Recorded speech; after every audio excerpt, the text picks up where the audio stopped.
Olá, colegas da educação, eu sou Juarez da Silva Thyssen, professor da Universidade Federal de Santa Catarina.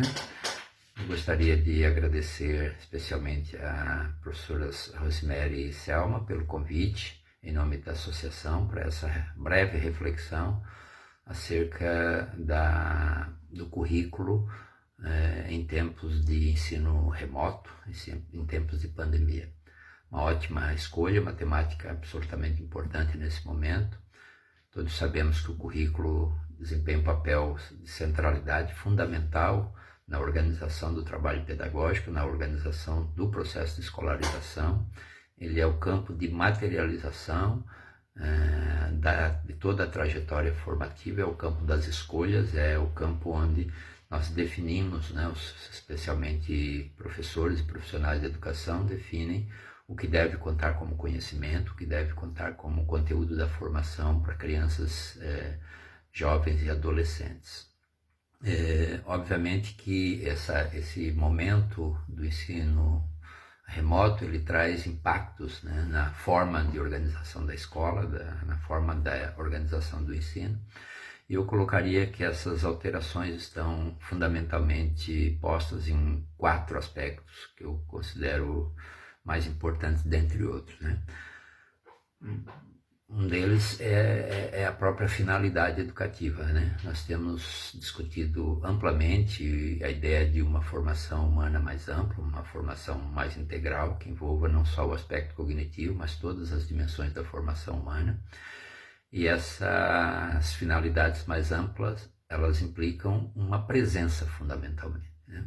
O ensino remoto, ele, de alguma forma, ele fragiliza esse processo da formação mais ampla e centra o ensino em uma perspectiva mais cognitivista, uma perspectiva mais focada no conteúdo, numa relação de entrega e feedback, devolução dos resultados em termos de conteúdo de aprendizagem. Então, a ausência dessa relação mais afetiva, de interação humana, de alguma forma altera também as finalidades mais amplas da educação, sobretudo nesse nível de ensino da educação básica.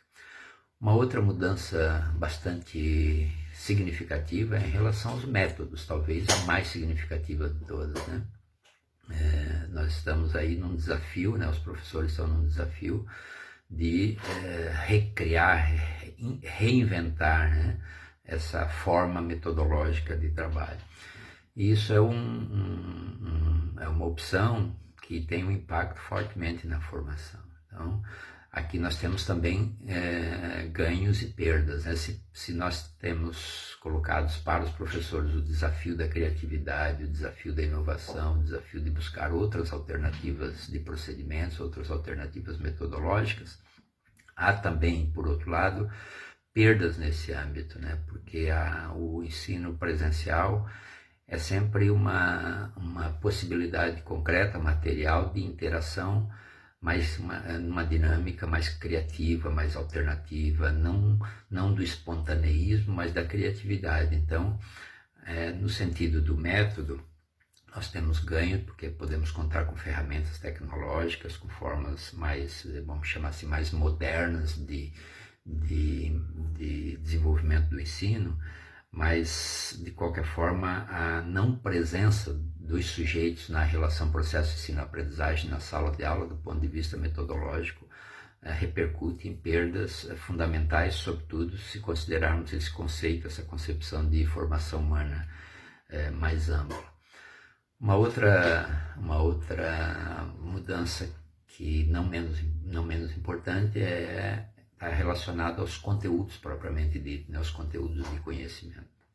Nós temos discutido nos últimos 20, 30 anos no campo curricular a formação humana a partir de não apenas de conhecimentos cognitivos, daqueles conhecimentos universais, o conhecimento chamado mais enciclopédicos, mais acadêmicos, mas também a produção de conhecimentos culturais, de estudo de conhecimentos do cotidiano, de valorização das diferenças culturais mais locais, mais alternativos, ou seja, um currículo mais diverso, mais focado nas diferenças. este modelo de ensino remoto ele dificulta um pouco isso, na medida em que esse trabalho do professor ele se transforma num trabalho mais padronizado, um pouco mais homogeneizado, vamos chamar assim numa expressão forte, um tanto quanto pasteurizado, tendo em vista que há limitações no sentido de um atendimento mais singularizado, mais personalizado, mais individualizado para os estudantes. Então isso também produz uma tendência dos professores trabalhar mais por pacotes de conhecimento, né? Desconsiderando um pouco mais as individualidades, as singularidades, as subjetividades das crianças. Nesse sentido, nós passamos a ter então um conteúdo de conhecimento, um currículo mais isomórfico, né? um pouco mais padronizado a partir desses limites que o ensino remoto nos coloca, né? E também há uma outra mudança significativa, pelo menos do meu ponto de vista, que é no próprio papel do professor, né? O professor, ele pelo menos na perspectiva sócio-histórica ou histórico-cultural, ele tem um papel de mediação forte. E essa mediação se faz por meio dos ambientes de interação humana, né? O ensino remoto, ele de alguma forma retira esse processo da interação humana pela presença e implica um outro papel, não um outro papel, mas um papel um tanto diferente para o professor. Ele reduz o seu papel de mediação e amplia o seu papel de organização, né? Ele passa a ser um profissional que boa parte do seu trabalho docente é a organização da oferta dos conteúdos. Então ele tem um trabalho maior de seleção, de organização dos procedimentos de entrega das atividades para as crianças, seja via tecnologia online, ou seja, mesmo por material impresso, mas ele precisa dedicar um tempo maior para a organização dessa escolha do conteúdo pedagógico e da própria entrega do conteúdo pedagógico, em detrimento da mediação material que ele faria em sala de aula. Então, nesse sentido, o professor também ele vai deslocando a sua função mais nesse sentido.